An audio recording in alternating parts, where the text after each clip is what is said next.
So it's weird that I'm giving a TED Talk today, and I'm not that nervous about the TED Talk. What I'm really nervous about today is that I'm in a writing class at St. John's College, and I wrote my first book, and tonight's the night that I have to be reviewed by everybody in this writing class. And based on last week, I'm gonna get grilled. So it's bizarre that I'm not nervous, because this is such a wonderful opportunity to talk with other people who are trying to change Baltimore, trying to change Maryland, trying to change the world together. But this is not the reason I'm nervous. So as I'm nervous about my book club, it's a long story. It's about my Aunt Hazel. She lives in a tree house. Don't be worried about the details. We're studying what makes a great story. So I'm trying to figure out how I can write the speech for today, but also how I can get my story together. And I'm going through my notes back and forth. And I'm realizing that the name of today's presentation is about next chapters. And I'm thinking about what we've learned in class about Vonnegut has 8 principles for a great story, and Jack Kerouac has 30 ideals. But I'm going to tell you about Ken Burns, who says that a great story is when 1 + 1 = 3, when the whole is greater than the sum of its parts. Because that is really the story of the Women's Industrial Kitchen and the Women's Industrial Exchange. It started off in 1880 at the end of the Civil War. And I don't want to get a history lecture. She forgot to mention I'm a history professor, so if I start to do that too much, I apologize. But if you go to war and you cannot pay for it, nope, this is not a commentary on George Bush, but if you go to war and you cannot pay for it, it leads to a recession. And at the exact same time in history that was happening, men either did not return home from war, returned home with brain injuries, returned home with missing limbs. The places that they wanted to work, like let's say you made tables with your awl, either that technology has changed and now you need to know how to use a factory machine, or the building that you used to work in before the war is no longer there. So we have a recession, we have men that can no longer support their families, but the exact same period in history, it is illegal for women to work in almost every job. So I happen to be a lawyer, could not be a lawyer in the state of Maryland, recognized by the Bar Association until 1976. Women were graduating from law school, they created their women's bar, but in 1880, I could not have been a lawyer. I could not have been a food truck owner, because I guess I'd have to invent the food truck before I could get to that point. And I certainly could not have owned a restaurant. If I owned a restaurant, it would have to be my husband's restaurant or my son's restaurant that I ran. So the things that I do personally to support myself and to support my 3 kids and my husband and my dog and my cat and my turtle and the chickens and my crazy life, I could not do in 1880. 1 + 1 did not = 3. But at all points in history, women find a way, and at the Women's Industrial Exchange, this is our legacy, of making 1 + 1 = 3. So this woman named Mrs. Harmon Brown did something crazy. And this is not going to sound crazy to us because we take for granted the privileges that women have achieved. But she said to a group of people around the size of this room, you know how you make crocheted scarves, and you make quilts, and you, let's say you're a lady, you make candles. You do these things in your life every day. I make quilts for babies in the family, and I've never been paid a minute in my life, but I do them in the middle of the night when I have sick kids, or when I'm breastfeeding, or when I'm watching TV. But we do these as a thing, and when we do them, they're called a craft. But when men do them, they're generally called art or artisans. Why don't you take what you do anyways and sell it? And the 20 women that she first approached to say this crazy idea had 2 reactions. Number 1, this is illegal. They're trying to incorporate, and they're going to do it without a man.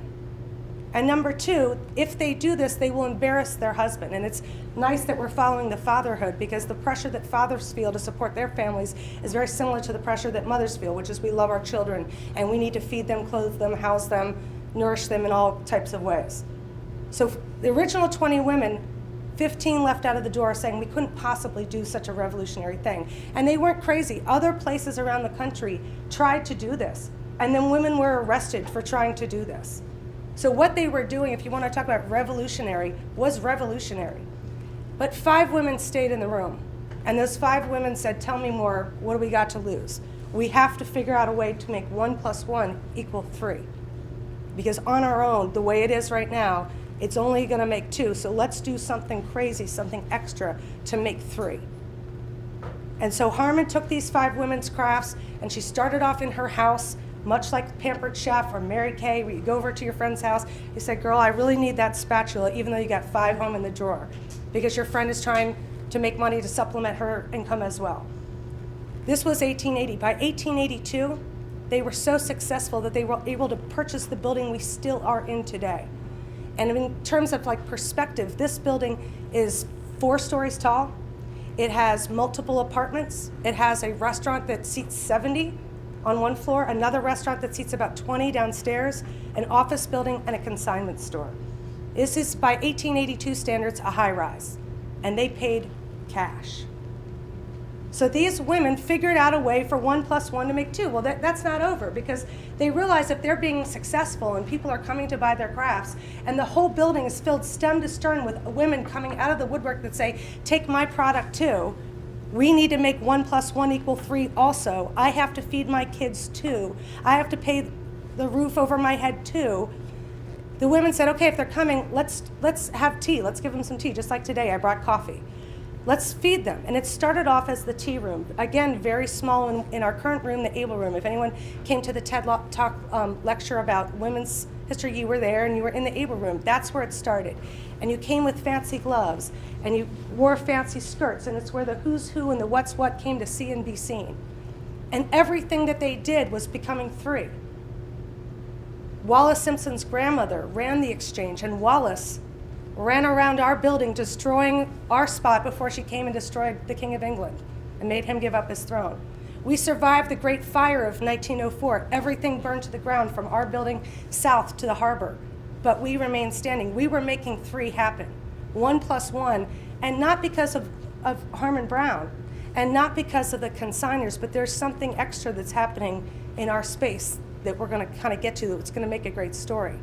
In 1929, we have another opportunity where 1 + 1 was not making 3. We were this fancy place. People came in tuxedos and fancy skirts, and it was a definite place of wealth and privilege. Although ironically, talking about our consigners have always been a wonderful thing. Because the consigner was anonymous, the purchaser didn't know to discriminate. They didn't know if the consigner was an African American, an Irish, which at this point in history was a deplorable thing, supposedly. Whoever was making their living, nobody knew about it. There was no shame, there was no embarrassment. So you could purchase your product not knowing to discriminate. In our restaurant, our staff has always been one of the few places where white people and black people worked side by side as waitresses, bussers, dishwashers, etc. So there's this thing happening, and everything is perfect. 1 + 1 is making 3. But in 1929, the stock market crashes, and a fancy idea of fine dining and luxury kind of eating is gone. And they're back again to a moment in time, a next chapter, to say, how are we going to make 1 + 1 = 3? How is the whole going to be greater than the sum of its parts? And a crazy, amazing thing happened. A group of 17-year-old girls had started working at the restaurant as bussers or dishwashers, entry-level staff.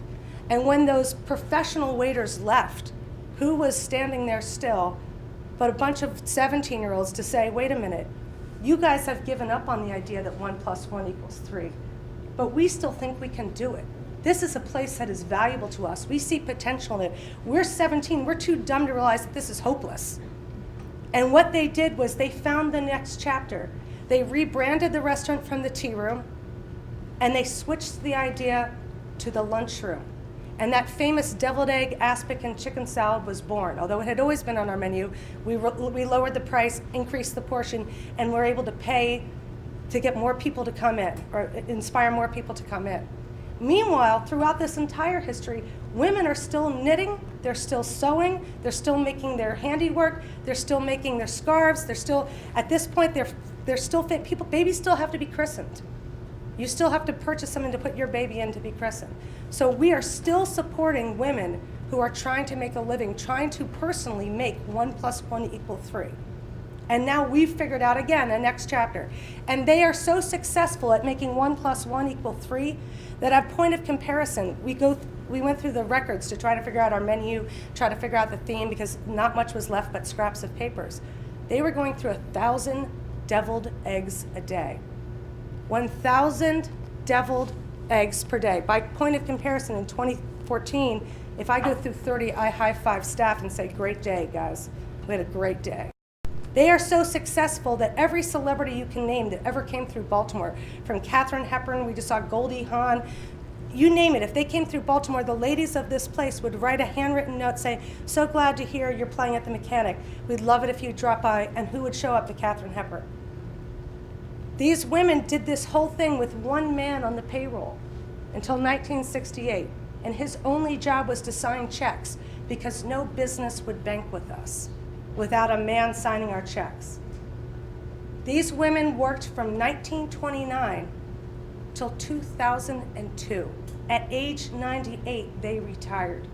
At age 98, these women put this building, this legacy on their back and continued this tradition, this iconic story of Baltimore. They made 1 + 1 = 3 for nearly 78 years. So now we're in a new chapter, the next chapter. And it's kind of a funny thing happened on the way for the forum because I am in my, as she mentioned, in my own next chapter. I started off as a lawyer. I did domestic violence, community law. In fact, I worked for Sandtown, Harlem Park area, so I'm back home a little bit today, and mental health rights. I tried to be a college professor in Africana studies. I taught for 2 years in the Baltimore City public school system. As she said, there's a lot of things that I could personally be doing. And when I looked at my next chapter, I looked at this one spot. I will never open another restaurant again, I can assure you. It is hard work, it is exhausting. The carpal tunnel, my legs, my back, everything. I've burned my hair in fires. It's not for the faint of heart. But my next chapter looked at this restaurant and thought, this is a place for women, for our community, for our state, for our country that means something. The world cannot be filled with Panera Bread, Chipotle, and Applebee's. There has to be a moment in our time where 1 + 1 has so much value that it can be 3. So our next chapter, I reopened it in 2011, and thank goodness Stephanie came along and she and I are one together. And the other part of our one are the consigners who are also trying to make 1 + 1 = 3.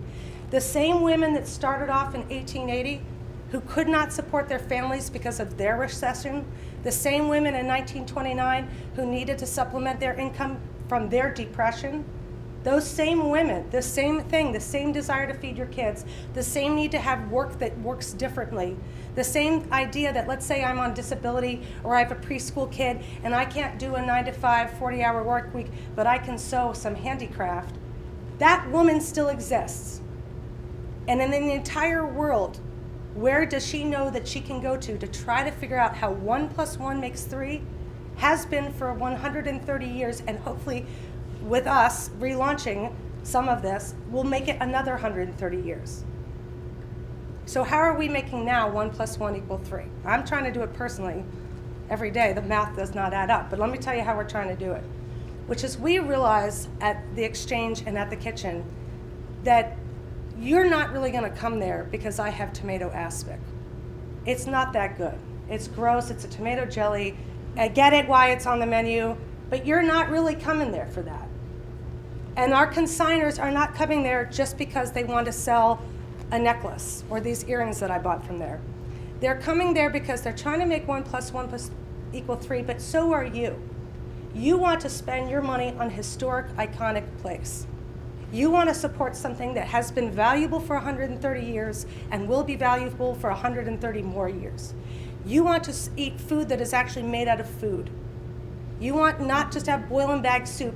You want me back there cutting up onions and peeling sweet potatoes and making chicken stock out of actual chicken and not some type of ground up product of some sort. You want that too. You want in your life 1 + 1 to make 3. You want value. You want the whole to be greater than the parts. And the third thing that you want to do, I know this because you're here, is you want to know that when you are eating or shopping or existing in your world, your TED Talk type people, you want to know that your work, your money, your experience is valuable. And it really is. You are helping people make 1 + 1 = 3. On the restaurant side, we hire only people from Marion House, Movable Feast, some type of training program, people who are ex-offenders, histories of trauma, former incarcerated individuals. We've hired 26 different women through our program and changed their lives by having one place where we can help them have 1 + 1 = 3. On the exchange side, when you go and buy, let's say, your sweater, you can go to Land's End and you can have that made in a factory someplace by sweat labor, or maybe not Land's End, I don't want to put their stuff on the street, but you can go to Walmart, you absolutely can. But I tend to think that if you're at a TED Talk and thinking about how next chapters in the world, you're the type of person that would rather have a mom or a dad, we have both kinds, who's trying to make 1 + 1 = 3 in your own neighborhood. So that's partially what one of our next chapters is, getting you back to be the third in the 1 + 1. I'm one, the consigners are one, the staff are one, and then you gotta be one. You have to be one. Because Harmit Brown did not make it on her own. Miss Marguerite did not make it on her own. It's always been for 130 years that the community said this is something that's valuable to us. It is something that matters to us. Where I shop and where I eat is something important to me because it's a reflection of my values in so many other ways. So we have a thing, we're moving forward with a new model, and one of our ideas is called Women of Impact. And we think about the ways women impact us all over the world, whether it's as a homemaker, whether it's as a teacher, whether it's the person that does the checkbook at your house. We impact our communities in so many ways. So when you come into the restaurant, you'll see all these different tables of different women, authors, athletes, politicians, poets, you name it. If she's amazing and she's from Maryland, she's probably on a table. And people always ask me, what does it take to get on a table? And there's one solution. Everything in your life has to be horribly wrong. Your husband has to have left you. You have to have lost your home in a fire. I mean, you could, Emily Post to Gertrude Stein to whoever, something went terribly, terribly wrong for this woman. And in every one of those women's case, at the moment where things seemed all is lost, the next great chapter of their life happened. They made 1 + 1 = 3. Every moment in the history of the Women's Industrial Exchange where we thought we were lost has been a terrible moment, and out of that moment has always been our renaissance. We've always made 1 + 1 = 3. So moving forward, we're really gonna just keep doing what we've done. We're gonna get more tech savvy. We do Twitter, we do Facebook, I take payment in Square Up. So there's some like little technical TEDy type of details that we're going to translate what we do to the 21st century. But realistically, what are we going to do? We're going to make 1 + 1 = 3. I'm one, I'm it. I've given up everything for this. And all we need now is the community that has supported us for 130 years to just keep supporting us. Let's all together make 1 + 1 = 3. You with me? Thank you. Thank you so much.